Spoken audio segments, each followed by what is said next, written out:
Bismillahirrahmanirrahim. Assalamu alaikum students. Hope you are all fine.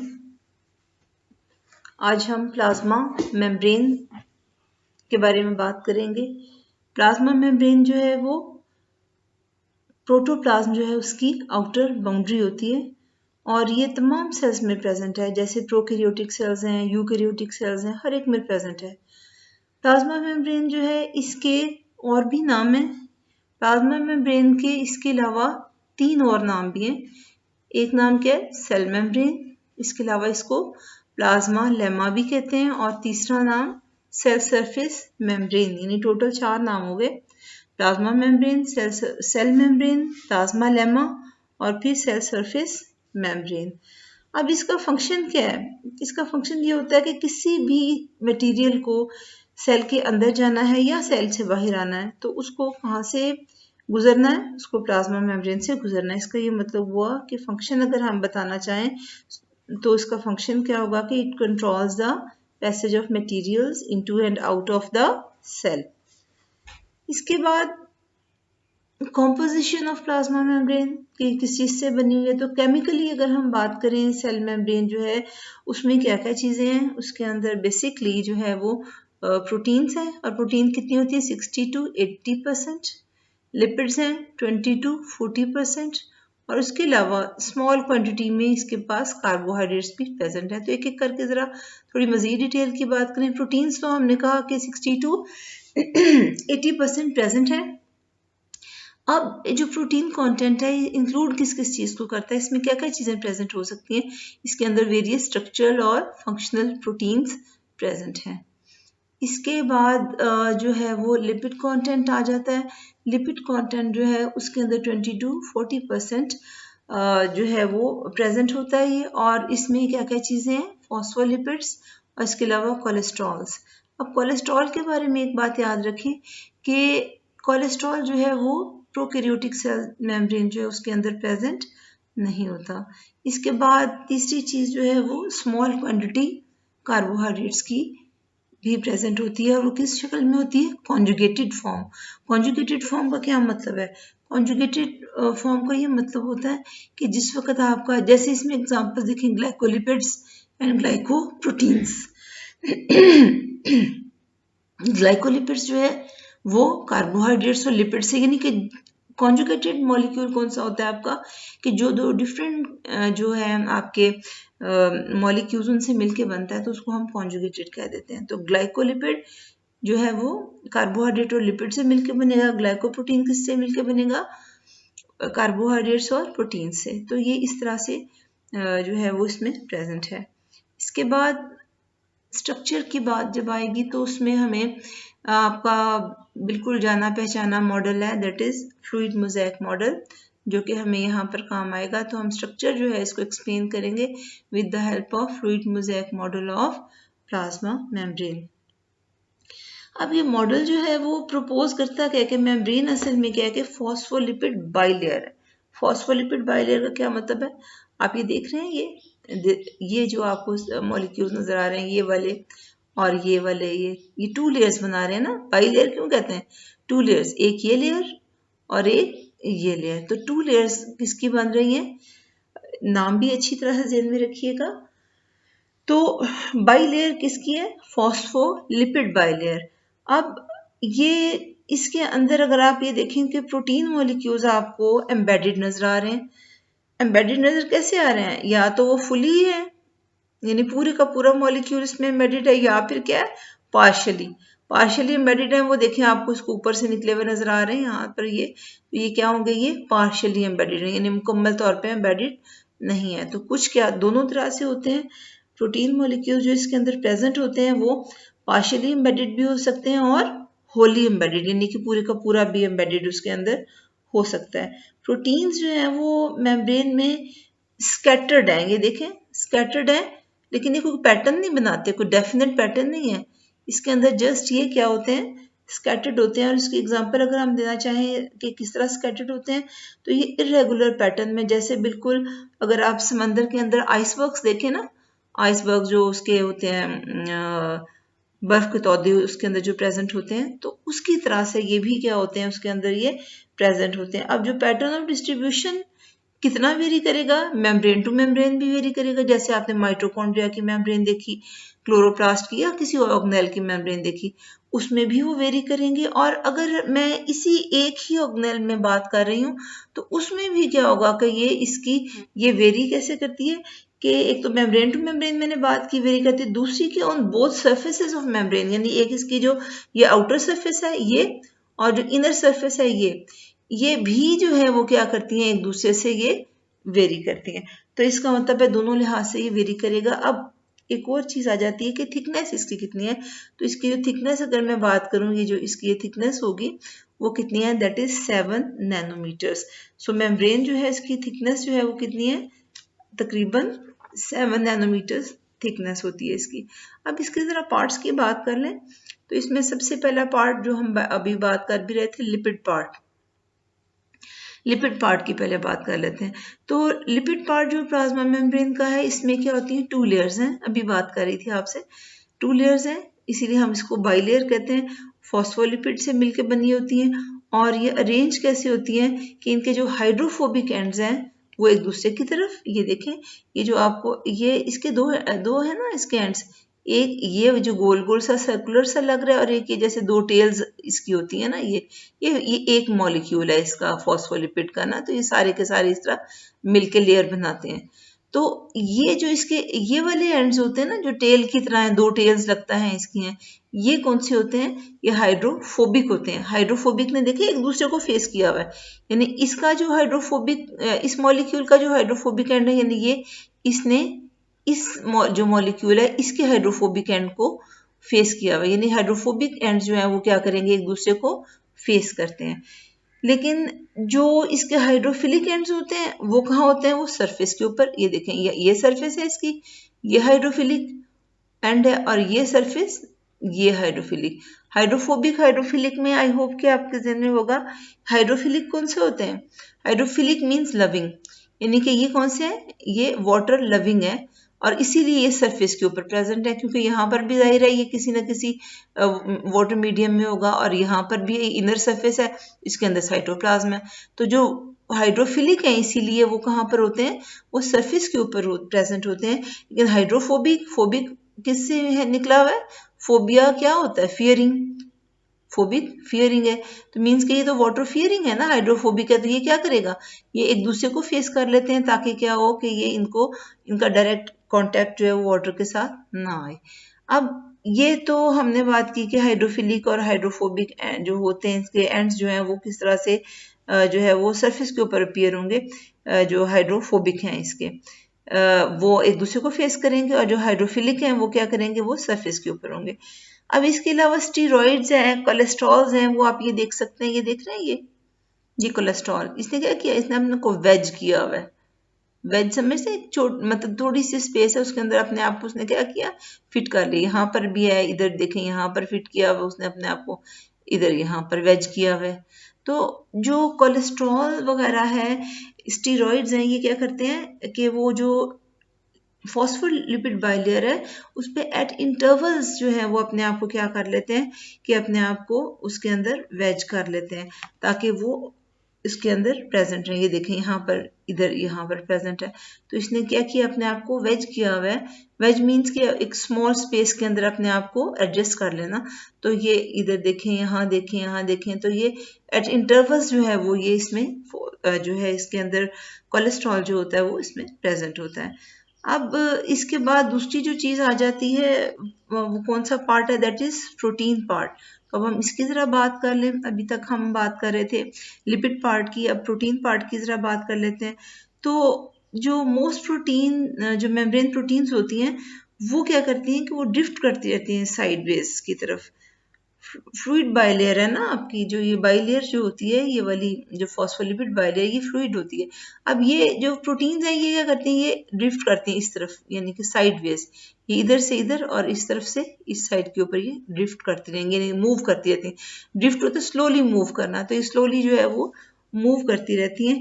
अब जो है प्रोटीन जो मेम्ब्रेन के अंदर जो है वो डिटरमिन करेगी कि उसके फंक्शंस जो हैं वो क्या हैं।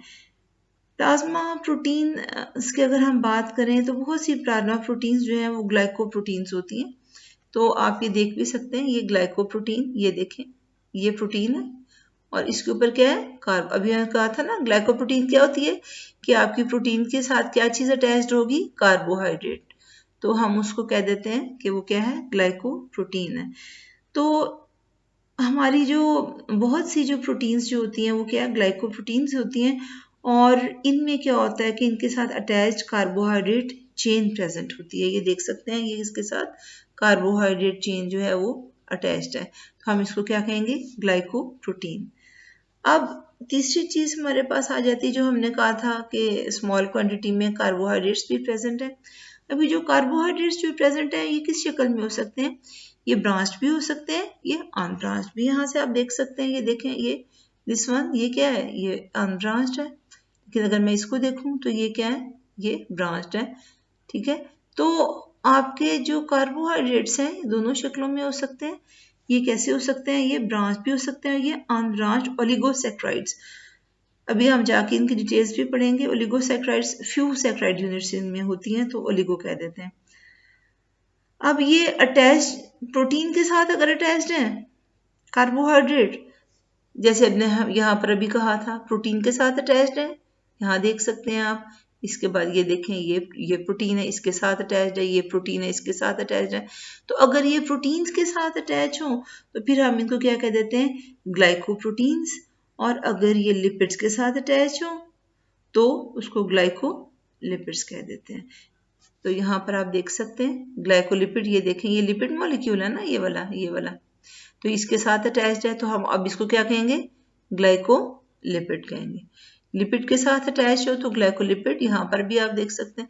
तो अगर लिपिड के साथ अटैच्ड है तो ग्लाइकोलिपिड, और अगर प्रोटीन के साथ अटैच्ड है तो ग्लाइकोप्रोटीन। तो ये इस तरह से जो है ये इसके अंदर अटैच होते हैं। इसके अलावा एक और चीज भी आपको नजर आएगी कि इनर सरफेस के ऊपर, आउटर पे नहीं, ये देखें, ये इनर सरफेस के ऊपर, ये देख रहे हैं आप, ये जो हमारे जो है इसमें ये यहाँ ये सारा आपको जो नजर आ रहा है, ये क्या है, फिलामेंट्स ऑफ साइटोस्केलेटन। ये आपको कहाँ पर, इनर सरफेस के ऊपर जो है वो आपको नजर आती हैं, और उनका काम क्या होता है कि ये जो प्लाज्मा मेम्ब्रेन है उसको सपोर्ट करती हैं। तो जो फिलामेंट्स ऑफ साइटोस्केलेटन जो कि इनर साइड के ऊपर प्रेजेंट है, इनका क्या फंक्शन है कि सपोर्ट किसको करेंगी, प्लाज्मा मेम्ब्रेन को। इसके बाद जो नेक्स्ट जो हमने बात करनी है वो क्या है, functions of plasma membrane lipids. अभी तक प्रोटीन और लिपिड की अब हम अलग अलग से फंक्शंस की हम बात करेंगे। सबसे पहले लिपिड्स। अब जो लिपिड पार्ट, जो इसके बारे में एक बात तो अच्छी तरह याद रखें कि जो फ्लूइडिटी जो होती है मेम्ब्रेन की, वो असल में इसके लिपिड कंपोनेंट ही पे डिपेंड करती है। और लिपिड कंपोनेंट जो है उसमें क्या क्या चीज़ें आएंगी, उसमें फॉस्फोलिपिड्स आएंगे, उसके अंदर ग्लाइकोलिपिड्स आएंगे, और उसमें फिर कोलेस्ट्रॉल, ये चीज़ें आ जाती हैं। लिपिड पार्ट जो है वो फ्लूइडिटी मेम्ब्रेन की जो है उसको जो है उसको क्या काम है, उसको कंट्रोल करेगा। और जिस वक्त कॉन्सेंट्रेशन अनसैचुरेटेड, आपको याद होगा कि फैटी एसिड्स जो होते हैं वो सैचुरेटेड भी होते हैं और अनसैचुरेटेड भी होते हैं। जिस वक्त अनसैचुरेटेड फैटी एसिड्स जो हैं उनकी कॉन्सेंट्रेशन जो होती है वो फॉस्फोलिपिड्स जो है उसमें ज़्यादा होती है, तो क्या होगा कि जो लिपिड लेयर है, जो बाई लेयर है हमारी, वो क्या होती है, वो ज़्यादा फ्लूइड हो जाती है। और उसकी वजह से फ़ायदा क्या होता है कि जो सेल मेम्ब्रेन है वो ज़्यादा प्लाएबल यानी कि फ्लेक्सिबल हो जाती है। इसमें आपको याद है हमने अभी बात की थी हमने कोलेस्ट्रॉल की। कोलेस्ट्रॉल दो बड़े इंपॉर्टेंट फंक्शंस हैं जो परफॉर्म करता है। उसमें एक फंक्शन ये है कि ये क्या करता है कि जो फॉस्फोलिपिड्स को बॉडी टेम्परेचर के ऊपर ही क्या करेगा, स्टेबलाइज करेगा। एक तो इसका ये फंक्शन हो गया कि ये क्या करता है कि फॉस्फोलिपिड्स को बॉडी टेम्परेचर पर ही स्टेबलाइज करता है। दूसरा इसका इंपॉर्टेंट फंक्शन ये है कि ये मेम्ब्रेन जो है उसको लोअर टेम्परेचर के ऊपर भी क्या करेगा कि उसको फ्लूइड ही रखता है, यानी वो हार्ड नहीं होने देता उसको। तो ये दो इंपॉर्टेंट फंक्शन है किसके, कोलेस्ट्रॉल। लेकिन अगर मैं ओवरऑल बात करूं लिपिड बाइलेयर जो मैं आपको पीछे दिखा भी रही थी, तो उसके 3 बहुत इंपॉर्टेंट फंक्शंस हैं, और वो कौन कौन से। एक तो सबसे पहला काम ये क्या करती है, फर्स्ट फंक्शन जो है वो क्या है कि बेसिक स्ट्रक्चर जो है उसका मेम्ब्रेन का वो प्रोवाइड करेगी। दूसरा इंपॉर्टेंट फंक्शन क्या है कि जो एंट्री और एग्जिट जो पोलर मॉलिक्यूल्स और आयंस का है उसको रिस्ट्रिक्ट करती है, यानी कि उसको कंट्रोल करेगी। और तीसरा जो काम जो इम्पोर्टेंट है वो क्या है कि कॉन्जुगेटेड लिपिड्स जो कि ग्लाइकोलिपिड्स वगैरह जो हैं उन वो जो है वो सेल सरफेस मार्कर्स की तौर पे काम करते हैं। इसकी हम डिटेल की मजीद भी इसमें हम बात करेंगे। सेल सरफेस मार्कर्स जो है वो आपका एक टॉपिक भी है, इसकी हम बात करेंगे बाद में। इसके बाद आ जाते हैं functions of plasma membrane protein. अब जो प्रोटीन्स जो हैं वो इसमें ग्रेट वैरायटी ऑफ प्रोटीन्स जो है इसमें प्रेजेंट है, तो एक एक करके हम ज़रा उसकी डिस्कस करेंगे। सबसे पहला जो है वो आपका आ जाता है that is channel proteins and carrier proteins. Channel proteins and carrier proteins. सबसे पहले चैनल प्रोटीन की ज़रा बात करते हैं। तो ये देखें, चैनल प्रोटीन जो होती है वो क्या करेगी कि उसमें आपको अलाउ करती है, पर्टिकुलर मॉलिक्यूल है आयन को, कि वो क्या करे कि प्लाज्मा मेम्ब्रेन से फ्रीली गुजर जाए, आराम से गुजर जाए, कोई मसला नहीं, इन एंड आउट आराम से हो सकता है। तो ये जो आपका जो है इसमें यानी प्लाज्मा मेम्ब्रेन जो है इसमें प्रोटीन्स जो हैं वो पैसेज ऑफ मॉलिक्यूल्स जो होता है थ्रू द मेम्ब्रेन उसको जो है वो इन्वॉल्व होती है उसमें। और अभी जो हम बात चैनल प्रोटीन की कर रहे हैं तो वो क्या करती है कि जस्ट एक सब्सटेंस है, कोई भी सब्सटेंस है, उसको सिंपली जो है वो अक्रॉस द मेम्ब्रेन जो है वो क्या करेगी कि उसको पास करने में हेल्प करती है। लेकिन अगर हम कैरियर प्रोटीन की बात करें, कैरियर प्रोटीन क्या करेगी, कैरियर प्रोटीन ये काम नहीं करती। कैरियर प्रोटीन जो होती है वो क्या करेगी कि सबसे पहले उसने क्या करना है कि जिस वक्त वो कोई भी आयन है, मॉलिक्यूल है, वो आया तो उसके साथ सबसे पहले क्या करेगी, उसके साथ कंबाइन करेगी और फिर उसको जो है ना वो मूव करने में हेल्प करेगी। यानी पहले उसने क्या करना है, कोई भी आया मॉलिक्यूल है, आयन है, उसके साथ वो क्या करेगी, पहले कंबाइन करेगी और फिर उसको क्रॉस करने में हेल्प करती है। यानी सिलेक्टिवली इंटरेक्ट करेगी किसके साथ, स्पेसिफिक मॉलिक्यूल या आयन के साथ, और ताकि वो उसको क्या करे कि वो क्रॉस करने में हेल्प करे प्लाज्मा। तो दोनों में फ़र्क क्या है कि ये पर्टिकुलर मॉलिक्यूल आयन को फ्री पैसेज देती है, चैनल है ना, चैनल रास्ते को कहते हैं, चैनल इसने प्रोवाइड किया हुआ है। लेकिन इधर क्या है, कैरियर प्रोटीन क्या करेगी, पहले उसके साथ इंटरेक्ट करेगी और फिर उसको क्रॉस करने में हेल्प करेगी। इसके बाद नेक्स्ट जो आ जाते हैं जो है functions of plasma membrane protein की बात करें तो इसमें सेकंड जो है वो क्या आ जाता है, दैट इज एंजाइम्स। कुछ प्रोटीन्स जो हैं वो क्या करेंगी, एंजाइमेटिक फंक्शंस होते हैं उनके, और ये परफॉर्म क्या करती हैं कि मेटाबॉलिक रिएक्शंस को डायरेक्टली परफॉर्म कर सकती हैं। जैसे यहाँ हम जो एग्जांपल दे रहे हैं वो क्या है, मेम्ब्रेन प्रोटीन है, उसका नाम क्या है, एडिनाइलेट साइक्लेज। एडिनाइलेट साइक्लेज ये क्या है, मेम्ब्रेन प्रोटीन है। अब इसका काम क्या है, ये क्या करती है कि एटीपी जो है उसको किस में चेंज कर देती है, साइक्लिक एएमपी। हम इसको इस तरह भी लिखते हैं और इसको अगर सिंपल फॉर्म में लिखना चाहें इस तरह, C for cyclic, AMP adenosine monophosphate. यानी कि एटीपी जो है उसको किस में चेंज कर देती है, CAMP, यानी कि एडिनोसिन मोनोफॉस्फेट, जो कि साइक्लिक होगा। और ये सेकंड मैसेंजर है। सेकंड मैसेंजर इसलिए कह रहे हैं कि जो आपके प्राइमरी मैसेंजर्स हैं वो हार्मोन्स होते हैं, तो ये हार्मोन नहीं है, ये जस्ट एक प्रोटीन है, लेकिन काम ये क्या कर रही है कि एंजाइम के तौर पे यहाँ पर ये काम कर रही है। इसके बाद जो है वो नेक्स्ट है रिसेप्टर मॉलिक्यूल्स के तौर पे काम करेंगी प्रोटीन जो होती है प्लाज्मा मेम्ब्रेन। अब रिसेप्टर मॉलिक्यूल्स होते क्या हैं कि कुछ प्रोटीन्स जो होती हैं प्लाज्मा मेम्ब्रेन में वो रिसेप्टर का काम करती हैं। और रिसेप्टर क्यों कह रहे हैं, क्योंकि वो क्या करेंगी कि जो दूसरे सेल्स हैं वहाँ से जो सिग्नल्स आते हैं उनको ये क्या करती हैं, ये उनको रिसीव कर लेती हैं। अब जो हर तरह का रिसेप्टर है उसकी क्या होती है, उसकी एक शेप होती है कि जिसकी वजह से क्या होगा कि कोई भी स्पेसिफिक चार्ज जो है ना वो आके इसके साथ बाइंड कर जाता है।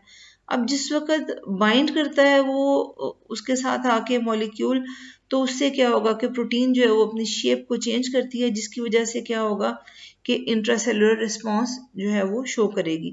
इसमें एग्जांपल जो है आपकी आसान तरीन जो कि आपके अपने जहन में भी होगी कि हार्मोन्स जो हैं वो क्या करते हैं, वो पूरी बॉडी में सर्कुलेट करते हैं, ब्लड में जाते हैं ना, तो ब्लड से तो पूरी बॉडी में जाते हैं, लेकिन हर एक सेल तो उसको रिस्पॉन्ड नहीं करता, उसको बाइंड करके किसके साथ जाके बाइंड करेंगे, सिर्फ स्पेसिफिक टारगेट सेल जो कि उसको रिस्पॉन्ड करते हैं। तो स्पेसिफिक टारगेट सेल्स को जाके वो बाइंड करेगा। और क्यों जाके बाइंड करता है, हर एक को क्यों बाइंड नहीं करता, क्योंकि जो टारगेट सेल्स हैं उनके पास उसके करेक्ट रिसेप्टर साइट्स प्रेजेंट होती हैं, तो उसके साथ जाके वो क्या करता है, बाइंड कर जाता है। रिसेप्टर्स जो हैं वो उनकी, ये तो अभी हमने प्रोटीन के रेफरेंस से बात कर रहे हैं, लेकिन कुछ ऐसे भी रिसेप्टर्स हैं कि जिनकी नेचर जो होती है वो ग्लाइकोलिपिड नेचर भी होती है। इसके बाद हमारा लास्ट जो है वो है दैट इज एंटीजेंस। एंटीजेंस जो है वो कुछ प्रोटीन्स जो है वो एंटीजेंस भी होती है, और काम उनका क्या होता है कि कोई और सेल्स जो हैं वो उनको सेल्स को इस काबिल बनाती हैं कि कोई और सेल्स अगर आते हैं बॉडी के अंदर तो उनको वो क्या कर सकें, उनको रिकग्नाइज कर सकें। जैसे कि हमारा इम्यून सिस्टम है वो क्या करता है कि वो कोई भी जो फॉरेन एंटीजेंस जो हैं उनको रिकग्नाइज भी करता है और फिर उसको अटैक करके हमारी बॉडी को प्रोटेक्ट करता है। So students, that's all for today. Allah Hafiz.